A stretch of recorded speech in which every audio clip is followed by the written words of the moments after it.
enseñanza, también enseñó en parábolas para complicar las cosas. Utilizó las parábolas no solo para revelar, sino también para ocultar. Mire lo que él dijo en Mateo 13:11. Él respondiendo les dijo: porque a vosotros os es dado saber los misterios del reino, mas a ellos no les es dado. Y hoy vamos a estudiar la parábola que encontramos en el verso 33. Otra parábola les dijo: el reino de los cielos es semejante a la levadura que tomó una mujer y escondió 3 medidas de harina hasta que todo fue leudado. Bien, ¿de qué se trata todo esto? Creo que esta parábola es una de las más malentendidas de las 7 parábolas. Recuerden que la levadura es lo que se pone en la masa para que crezca. Ahora, la interpretación normal o general que se hace de esta parábola difiere totalmente de la enseñanza bíblica. ¿Cuál es la interpretación generalizada? Que la levadura es el evangelio, la mujer es la iglesia y que la masa representa todo el mundo. Que debemos predicar el evangelio en todas partes hasta que todo el mundo conozca del Señor Jesucristo. O sea, hasta que todo el mundo haya sido leudado con el evangelio. Ese es nuestro trabajo, nuestro gozo y nuestra responsabilidad, y un día de estos lo lograremos. Ahora, ¿por qué esta interpretación no es la correcta? Lo que voy a decir a lo mejor le sorprenderá o le molestará. Primero, porque la Biblia no enseña que todo el mundo vaya a ser alcanzado con el Evangelio de Jesucristo. De hecho, la Biblia enseña lo contrario. Enseña que en los últimos días habrá muchísima maldad e incontrolable rebelión. Veamos lo que dice Mateo 24:3. Y estando él sentado en el monte de los olivos, los discípulos se le acercaron aparte, diciendo: dinos, ¿cuándo serán estas cosas? ¿Y qué señal habrá de tu venida y del fin del siglo? Al contestarles, Jesús va a mirar a través del corredor del tiempo. Y desde el verso 4 tenemos su respuesta. Respondiendo Jesús les dijo: mirad que nadie os engañe, porque vendrán muchos en mi nombre diciendo: yo soy el Cristo, y a muchos engañarán. Y oiréis de guerras y rumores de guerras. Mirad que no os turbéis, porque es necesario que todo esto acontezca, pero aún no es el fin. Porque se levantará nación contra nación y reino contra reino, y habrá pestes y hambre y terremotos en diferentes lugares, y todo esto será principio de dolores. Entonces os entregarán a tribulación y os matarán, y seréis aborrecidos por todas las gentes por causa de mi nombre. Muchos tropezarán entonces, y se entregarán unos a otros, y unos a otros se aborrecerán. Y muchos falsos profetas se levantarán y engañarán a muchos. Y por haberse multiplicado la maldad, el amor de muchos se enfriará. Mas el que persevere hasta el fin, éste será salvo. Y será predicado este evangelio del reino en todo el mundo, para testimonio a todas las naciones, y entonces vendrá el fin. El evangelio será predicado en todo el mundo, pero la masa no va a ser cambiada. Y en esta epístola, el apóstol Pablo reitera que los últimos días serán días muy peligrosos. La Biblia no enseña que la levadura sea el evangelio, o que la mujer sea la iglesia, o que las 3 porciones representen el mundo. La Biblia no enseña eso, ni la experiencia tampoco. Quiero decir, después de más de 2000 años de predicación del evangelio, lo que vemos es una inmensa ola de odio, de violencia, de incredulidad, de apostasía, de cultos falsos. Si usted no conoce su Biblia, si usted piensa que esta parábola enseña que al final evangelizaremos a todo el mundo sin que sea cierto, esto pudiera ser motivo de desánimo para usted. Hasta podría pensar que la Biblia no es la verdad. Pero el Señor no quiere que estemos desanimados, porque cuando nos desanimamos, comenzamos a dudar y a desesperarnos. ¿Qué es lo que el Señor nos enseña claramente en la parábola del sembrador? Que no hay nada de malo con la semilla. Que el problema es con el terreno. No toda tierra es tierra fértil. No todos van a creer y aceptar el Evangelio. En la otra parábola, hasta el mismo tiempo de la siega, el trigo y la cizaña crecieron juntos. La cizaña o hierba mala, o sea, el cristianismo falso, crece mucho mejor junto al cristianismo verdadero. Y en la parábola del grano de mostaza, la semilla que se transformó en un árbol gigantesco en cuyas ramas se anidan las aves diabólicas, representa la corrupción del cristianismo. Repito, la Biblia no enseña que el Evangelio, aunque predicado en todo el mundo, será aceptado por todo el mundo. ¿Por qué? Porque hijos e hijas de Dios seguimos siendo un pequeño rebaño. Somos la minoría, y esto debemos recordarlo siempre. El Evangelio nunca fue dado para salvar a la civilización de la destrucción. El Evangelio fue dado para salvar al hombre de la destrucción de la civilización. Si usted no interpreta adecuadamente esta parábola, se quedará confundido. Hay tres cosas básicas en esta parábola que debemos entender. Primero, el pan que es horneado. En Mateo 13:33, ¿cuál es el significado de las 3 medidas de harina? Jesús no da ninguna explicación al respecto, así como no lo hizo con la parábola del grano de mostaza. Pero nos da cierta información para que utilicemos nuestra mente y encontremos el significado del resto de las parábolas. ¿Cuál es el pan que fue horneado? ¿Qué significa las 3 medidas de harina? Si usted conoce el Antiguo Testamento como esos judíos seguramente lo conocían, sabe que ellos inmediatamente reconocieron esas 3 medidas de harina. Abraham, que fue el padre de los fieles, la estrella más brillante en el cielo hebreo, estuvo un día en un lugar llamado el encinar de Mamre, y allí le visitaron 3 ángeles, quienes le informaron que Dios iba a hacer un pacto con él. Cuando Abraham se dio cuenta que sus huéspedes eran ángeles, algo le dijo a su esposa Sara. Génesis 18:6. Entonces Abraham fue deprisa a la tienda de Sara y le dijo: toma pronto 3 medidas de flor de harina y amasa y haz 3 panes cocidos debajo del rescoldo. En otras palabras le dijo: Sara, tenemos 3 ángeles como huéspedes y deseo que hornees 3 panes para ellos. Aquí no se menciona la frase sin levadura. Sencillamente dice 3 medidas de flor de harina. Otro personaje bíblico fue visitado por un ángel. En el libro de Jueces leemos: y entrando Gedeón preparó un cabrito y panes sin levadura de un efa de harina. Gedeón, viendo que su huésped era un ángel, amasó y horneó panes para su visitante. Con Abraham fue 3 medidas de harina. Con Gedeón fue panes sin levadura. En el Antiguo Testamento, y de acuerdo a leyes levíticas, los judíos ofrendaban al Señor y esa ofrenda consistía de 3 medidas. Veamos algunos versículos al respecto. Números 15:9. Ofrecerás una ofrenda de 3 décimas de flor de harina amasada con la mitad de un hin de aceite. En la Biblia, el aceite representa al Espíritu Santo. Veamos ahora Levítico 2, los versos 4 y 5. Cuando ofrecieren ofrenda cocida en horno, será de tortas de flor de harina sin levadura, amasadas con aceite. Lo que tenemos aquí es un pan bendito que traerá satisfacción al corazón y la mente de Dios. Y cuando Jesús habló a esos judíos acerca de las 3 medidas de harina, ellos inmediatamente pensaron en Abraham y cómo atendió a sus huéspedes celestiales.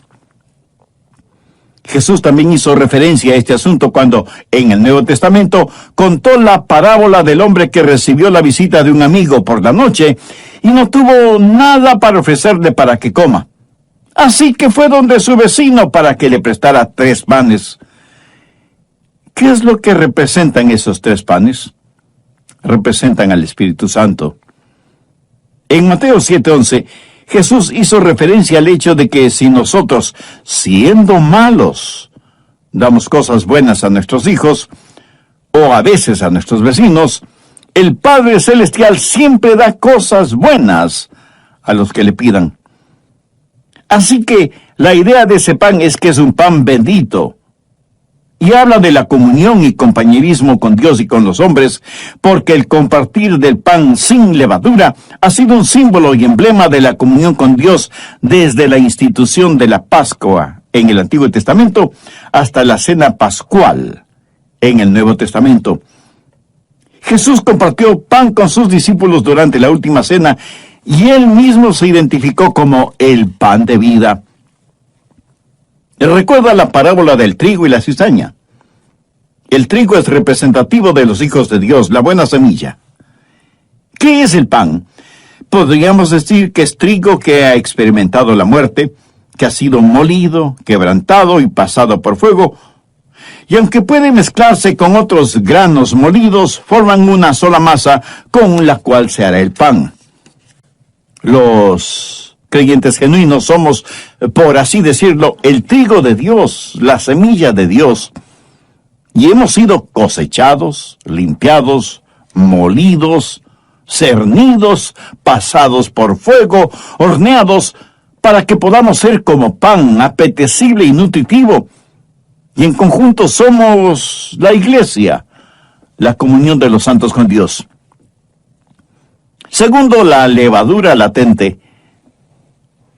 La ama de casa va a la cocina y pone levadura en 3 porciones de la masa. La levadura en la Biblia no es símbolo de lo bueno, sino de aquello que es malo. Representa lo malévolo que trabaja lentamente dentro de nosotros. La levadura trabaja silenciosamente. Nadie la detecta, pero es real. Causa fermentación. La masa se hincha y trabaja mucho mejor en condiciones o medio ambiente abrigado.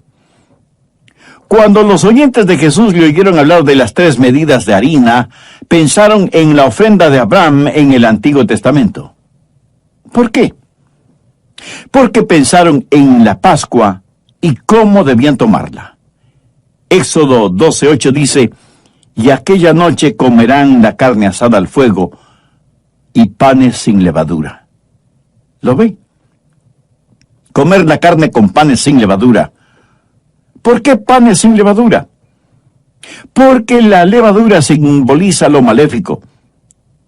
De hecho, desde ese tiempo comenzó un ritual antes de celebrar la fiesta de la Pascua. En el hogar, las madres eliminaban toda la levadura que encontraban y los hijos les ayudaban en esta tarea. No debía haber ni una sola pizca de levadura en la casa. Veamos Levítico 2, los versos 4 y 5. Cuando ofrecieres ofrenda cocida en horno, será de tortas de flor de harina sin levadura amasada con aceite, y hojaldres sin levadura untadas con aceite. Mas si ofrecieres ofrenda de sartén, será de flor de harina sin levadura amasada con aceite. Con esto en mente, uno puede entender lo que Pablo escribió a la iglesia mundana de Corinto, que a pesar de vivir en pecado, sus miembros estaban orgullosos de tener una mente abierta. Busque 1 Corintios 5, los versos 6 y 8. No es buena vuestra jactancia. ¿No sabéis que un poco de levadura leuda toda la masa? Limpiaos pues de la vieja levadura, para que seáis nueva masa sin levadura, como sois. Porque nuestra Pascua, que es Cristo, ya fue sacrificado por nosotros. Así que celebremos la fiesta no con la vieja levadura, ni con la levadura de malicia y de maldad, sino con panes sin levadura, de sinceridad y de verdad. El pan sin levadura representa sinceridad y verdad. La levadura espiritual nos envanece, nos vuelve jactanciosos. Por el contrario, La presencia de Cristo, el pan de vida, en nosotros, nos hace humildes. Personalmente creo que cada vez que en la Biblia se hace referencia a la levadura, esa levadura es un emblema del pecado. Pero hay un par de instancias en donde la levadura no es sinónimo de lo diabólico, sino de lo bueno. Veamos Amós 4, los versos 4 y 5. Id a Betel y prevaricad. Aumentad en Gilgal la rebelión, y traed de mañana vuestros sacrificios y vuestros diezmos cada 3 días, y ofreced sacrificios de alabanza con pan leudado, y proclamad, publicad ofrendas voluntarias, pues que así lo queréis, hijos de Israel, dice Jehová el Señor. Y alguien me dirá, pastor, ahí dice que hay que ofrecer sacrificios de alabanza con panes con levadura. Cierto, así lo dice. Pero aquí el profeta está hablando irónicamente, sarcásticamente. Les está diciendo a estos judíos mundanos que trataban de tener un pie en el mundo y otro pie en el servicio a Dios. Les dice que vayan a Betel a seguir prevaricando, que vayan a Gilgal a seguir con sus rebeliones y transgresiones, que ofrezcan sus sacrificios de alabanza con panes leudados. En otras palabras, el profeta les dice que son unos hipócritas, porque todo lo que estaban haciendo era pecado. Cuando usted entiende eso, mi amigo, el pan horneado sin levadura es santo, y el pan amasado con levadura es malo, y corrompe aquello que es maravilloso y santo. Y Jesús nos previene contra la levadura. Vamos a Mateo 16:11. ¿Cómo es que no entendéis que no fue por el pan que os dije que os guardaseis de la levadura de los fariseos y de los saduceos? ¿Quiénes eran los fariseos? Eran hombres muy religiosos. Tenían sus mentes llenas de escrituras, pero su corazón lleno de pecado. Su religión era externa, no interna. Tenían una profesión, pero ninguna posesión. Tenían leyes y mandamientos, pero no tenían vida. Y en Mateo 23:13, Jesús los describe de la siguiente manera: Mas ay de vosotros, escribas y fariseos, hipócritas, porque cerráis el reino de los cielos delante de los hombres, pues ni entráis vosotros, ni dejáis entrar a los que están entrando. Ellos pretendían ser porteros, pero más bien eran piedra de tropiezo. Pretendían ser intercesores, pero no eran más que extorsionadores. Pretendían convertir, pero lo que hacían era corromper. Cada uno de sus convertidos estaba doblemente condenado, porque como legalistas nunca habían nacido de nuevo y como religiosos no veían la necesidad de Jesús. Las personas más duras de convencer y alcanzar para Cristo son las que se autojustifican y son súper religiosas. ¿Y qué de usted, mi amigo? ¿Es un legalista religioso que piensa que no necesita a Cristo? Entonces es cuando más necesita a Cristo para que sea su Salvador y su Señor. Ahí donde usted está, este mismo momento, arrepiéntase de sus pecados y por fe, dele la bienvenida a Cristo en su corazón. Él murió por usted en la cruz para perdonarle, limpiarle y sanarle espiritualmente. Pídale que le ayude a ser un instrumento útil y de bendición en sus manos y dé gracias a Dios en el nombre de Jesús. Herodes fue un monarca libertino, buscador del placer. Vivió en la opulencia y a él no le importaba ni el legalismo ni el liberalismo de los judíos. ¿Qué le importaba? Él simplemente quería satisfacer todas sus necesidades. Fue un amante del placer antes que de Dios. Ahora, permítame hacer una pregunta. El legalismo, el liberalismo y el libertinaje no son las cosas con las cuales Satanás ha inyectado a la iglesia en estos días. Estas son las cosas contra las cuales Jesús advirtió. Y cuando él enseñó acerca de la mujer que puso levadura en 3 porciones de la masa, también enseñó, para que no haya ninguna confusión ni malentendido, cuál es el significado de la levadura. Y Pablo dice que hay que erradicar esa levadura de la iglesia, porque solo un poquito de levadura llega a contaminar, a corromper, a dañar toda la masa.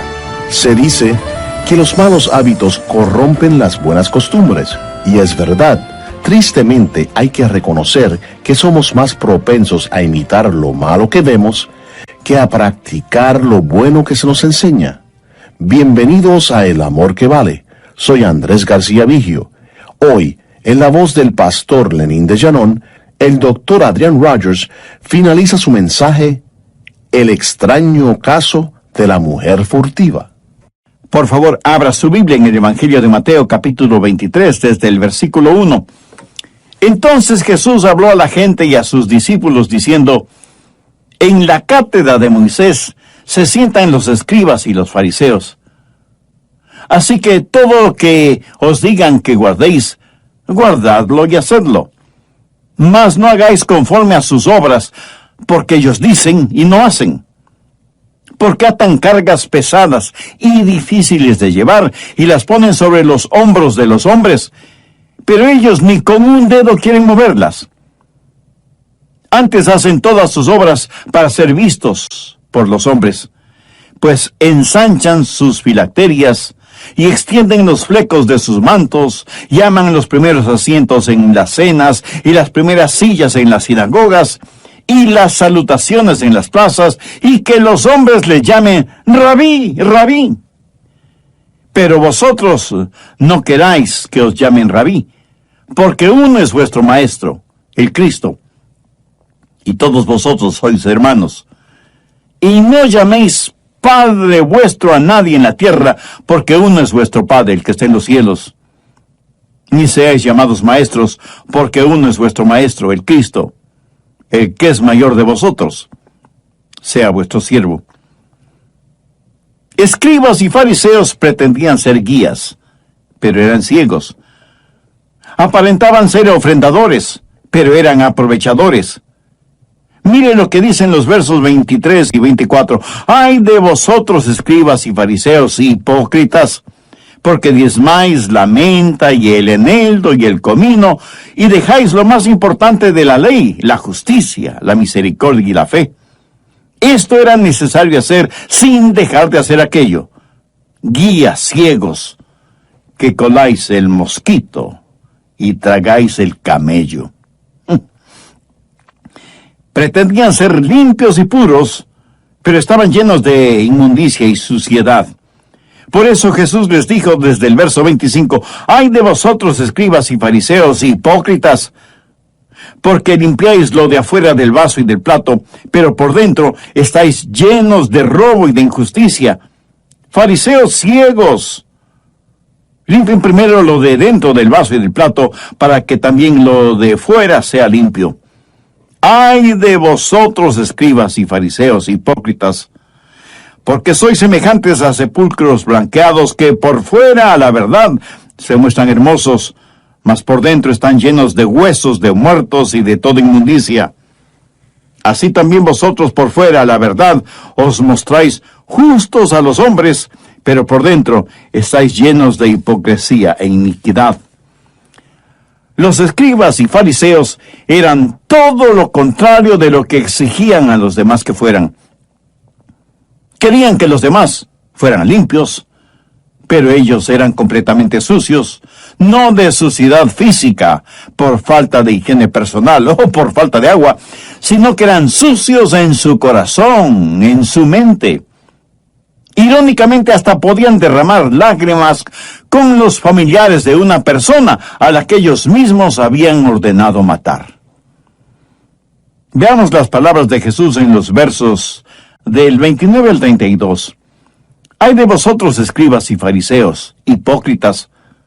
Porque edificáis los sepulcros de los profetas y adornáis los monumentos de los justos y decís, si hubiésemos vivido en los días de nuestros padres, no hubiéramos sido cómplices en la sangre de los profetas. Así que dais testimonio contra vosotros mismos de que sois hijos de aquellos que mataron a los profetas. Vosotros también llenad la medida de vuestros padres. Amigo, bien podría pasar mucho tiempo solo citando lo que Jesús dijo sobre los escribas y los fariseos. Expresiones muy, muy duras, por cierto. Hipócritas, impuros, impíos, falsos, injustos, sepulcros blanqueados, generación de víboras. ¿Ha notado que nunca pudieron refutar sus acusaciones? No pudieron hacerlo porque todo lo que les dijo el Señor era cierto. Y la verdad siempre duele. No en vano le odiaron hasta el punto de planificar religiosa y políticamente la muerte de Jesús.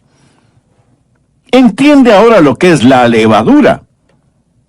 Y Jesús nos previene contra la levadura de los fariseos. ¿Cuál fue esa levadura de los fariseos? El legalismo. ¿Cuál fue la levadura de los escribas? El liberalismo.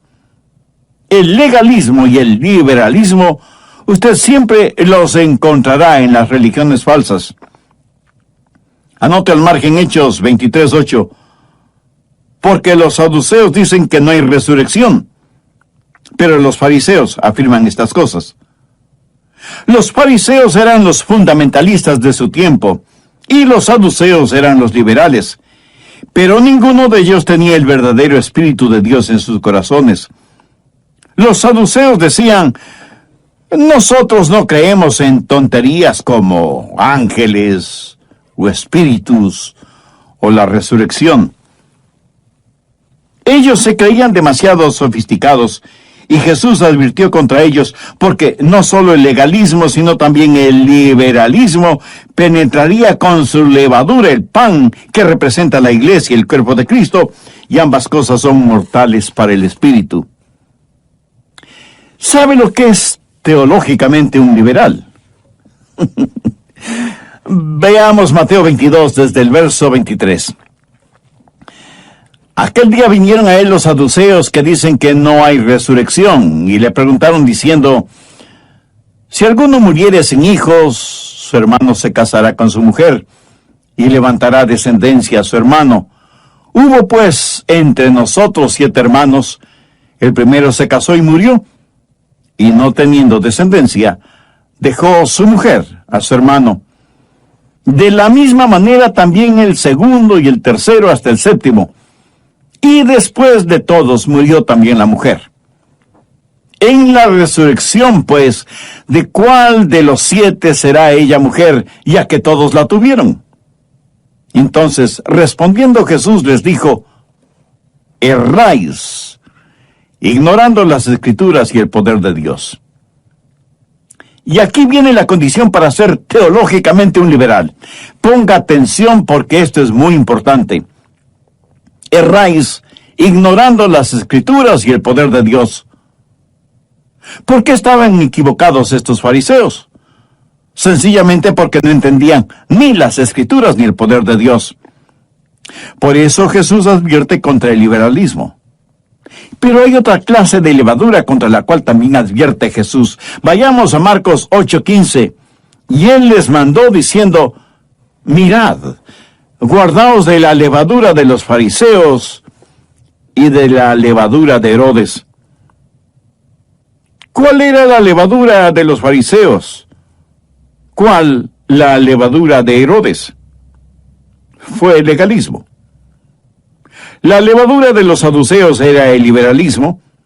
La levadura de los fariseos y de Herodes era el liberalismo, en el sentido de libertinaje, de desenfreno, de creer que uno tiene libertad para hacer lo que se le dé la gana hacer, no solo en el plano mundanal, sino también en el plano espiritual.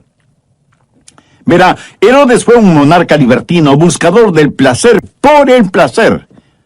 Vivió en opulencia, y a él no le importaba esto del legalismo o el liberalismo. Esa levadura de la iglesia, porque solo un poquito de levadura llegará a contaminar, a corromper, a dañar toda la masa. Bien, el pan horneado sin levadura representa la comunión de Dios con el hombre. Nosotros somos ese pan. La levadura trabaja en la masa lenta y silenciosamente. La esponja, le hace crecer. Y hoy en día tenemos iglesias infladas de legalismo, de liberalismo, de libertinaje, jactándose de su libertinaje y arrogantes en su pecado. Tercero, la mujer furtiva. De acuerdo a la parábola, aquí tenemos a una mujer que puso levadura en 3 porciones de la masa. Notemos lo que ella hizo. Volvamos a Mateo 13:33. Otra parábola les dijo: el reino de los cielos es semejante a la levadura que tomó una mujer y escondió en 3 medidas de harina. Mi amigo, esto no fue hecho accidentalmente, sino furtiva y deliberadamente. Quiero decir, ella sabía exactamente lo que estaba haciendo y lo hizo voluntariamente. Note que externamente no hay nadie que le presione para que lo haga. Fue un acto deliberado de su parte. Pero Satanás sabía lo que ella estaba haciendo, porque él mismo internamente le estaba empujando a hacerlo. Satanás, por medio de ella, estaba cometiendo un acto de sabotaje contra la obra de Dios. Y este acto no solo fue deliberado, sino también engañoso. Jesús dijo que la mujer escondió la levadura en la masa. O sea que ella no lo hizo abiertamente, sino en secreto, sigilosamente, furtivamente. Jesús nada lo hizo en secreto. Y nosotros tampoco debemos hacerlo. No debemos esconder el Evangelio, ni debemos esponjarlo, ni tratar de hacerlo crecer por medios ilícitos o ficticios. Sí, debemos hacer conocer el Evangelio por todos los medios posibles, pero honestamente, sin la levadura del engaño. Esa mujer realizó un acto deliberado, engañoso, diabólico, y no se necesita mucho para ver el poder de Satanás detrás de esa sutil levadura que, aunque hace crecer la masa, la hace crecer por medio de la corrupción. Y estoy seguro que alguien me preguntará: Pastor, ¿por qué es que la mujer escondió la levadura en la masa? Bueno, le aseguro que esto nada tiene que ver con una actitud machista de parte de Jesús. Pero permítame explicárselo brevemente. La iglesia, la novia de Cristo, pues obviamente se la identifica como una mujer. Y como usted bien lo sabe, y yo lo estoy mencionando siempre, nosotros, hijos e hijas de Dios, somos la iglesia, o sea, la novia de Cristo. Todas ustedes, amigas que me oyen, seguramente están cansadas de todas las referencias masculinas en la Biblia, ¿verdad? Pero escúcheme con atención. La más extraordinaria referencia, la más noble referencia en toda la humanidad es que somos la novia. La iglesia es la novia de Cristo. Pero aquí surge lo que parecería ser un problema.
No habla la Biblia de una iglesia falsa, de una prostituta, cuando aparece una mujer haciendo algo equivocado y malévolo en las páginas bíblicas. Por ejemplo, en Apocalipsis 2:20 leemos: pero tengo unas pocas cosas contra ti, que toleras que esa mujer Jezabel, que se dice profetiza, enseñe y seduzca a mis siervos a fornicar y a comer cosas sacrificadas a los ídolos. La mujer furtiva de la parábola de Mateo 13 es la novia del diablo y representa a la iglesia falsa.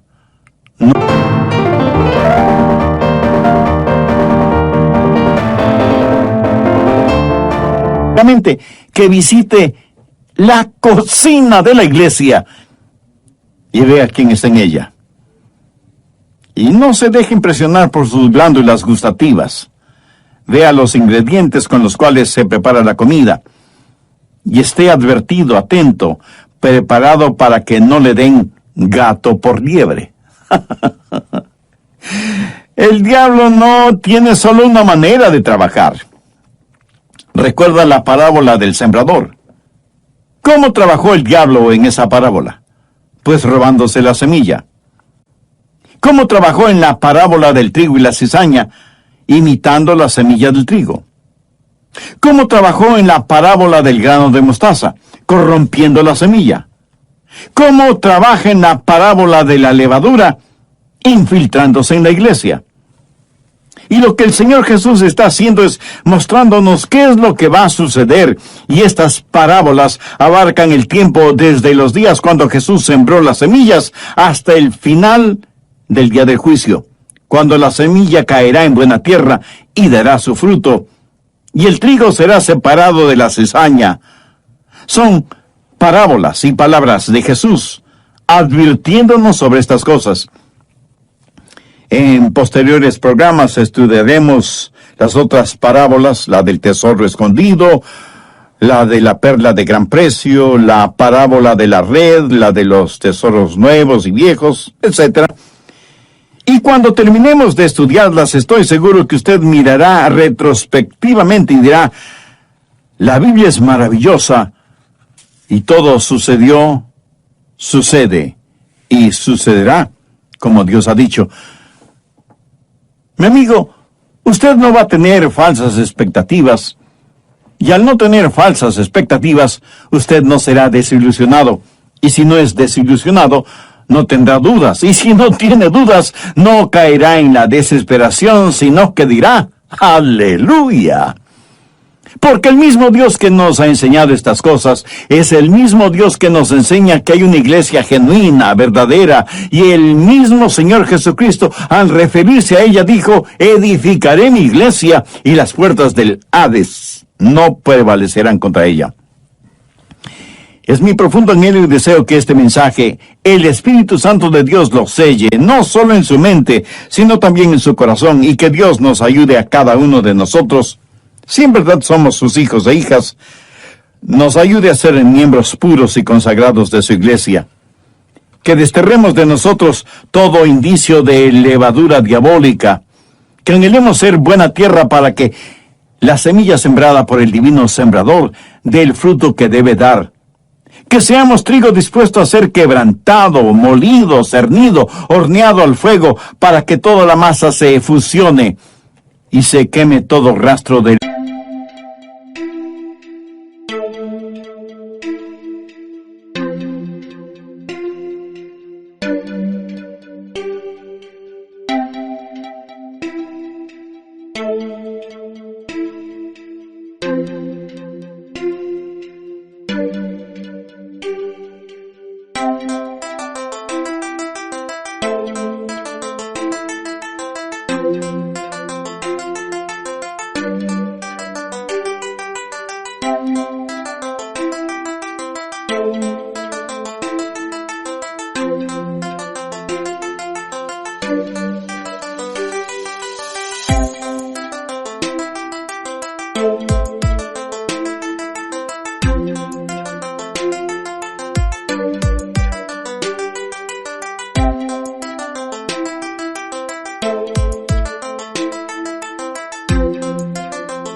levadura, que seamos individual y colectivamente para la honra y la gloria de Dios. Ahora lo que acabo de decir no tendrá ningún sentido para usted si es que no tiene una relación personal con Dios por medio del Señor Jesucristo. ¿No le gustaría hacer esa decisión espiritual ahora mismo, que no sabe cómo hacerlo. Bueno, repita conmigo la sencilla oración que voy a orar para que le sirva de guía. Pero usted ore con sus propias palabras, ore en voz baja o en voz alta, o silenciosamente si así lo quiere. Orar a Dios no es cuestión de volumen ni de oratoria, porque Dios conoce los deseos y las intenciones de nuestro corazón. Pero ore con fe, con sinceridad, depositando toda su confianza